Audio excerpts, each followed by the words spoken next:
Excuse me, آپ 2 دن سے میرا پیچھا کیوں کر رہے ہیں؟ اس نے جیسے پتھر مارا تھا۔ جی؟ وہ حیران نظروں سے اسے دیکھنے لگا، خود وہ بھی تھوڑی کنفیوز ہو گئی۔ یہ تو وہی اجنبی تھا جو کل سے اسے کتنی ہی بار ٹکرا چکا تھا۔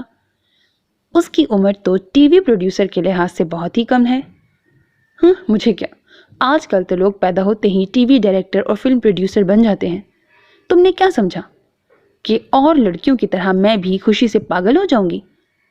مہاراشٹر کے ماحول پر سیریل بنا رہے ہو تو یہیں کی لڑکی سلیکٹ کرو، مجھے کیوں پریشان کر رہے ہو؟ وہ جب غصے میں کسی سے بات کرتی تھی تو دوسروں کے ہاتھ پیر پھلا دیتی تھی۔ وہ بھی سچ مچ بوکھلا گیا۔ آپ کیا کہہ رہی ہیں؟ میری سمجھ میں کچھ نہیں آ رہا۔ آپ کا دماغ تو ٹھیک ہے؟ وہ سنبھلتے ہوئے بولا۔ دماغ میرا خراب ہے یا آپ کا؟ وہ بالکل ہی آؤٹ آف کنٹرول ہو گئی۔ آپ نے ارسلہ سے نہیں کہا کہ میری ہمت کیسے ہوئی آپ کو انکار کرنے کی؟ میں 1 بار نہیں 100 بار انکار کروں گی، اور اگر دوبارہ میرے پیچھے آنے کی کوشش کی نا تو سر توڑ دوں گی۔ ٹی وی آرٹسٹ بنائیں گے مجھے، شکل دیکھیے، اسٹوپڈ کہیں کا۔ وہ بگتی جگتی واپس چلی آئی۔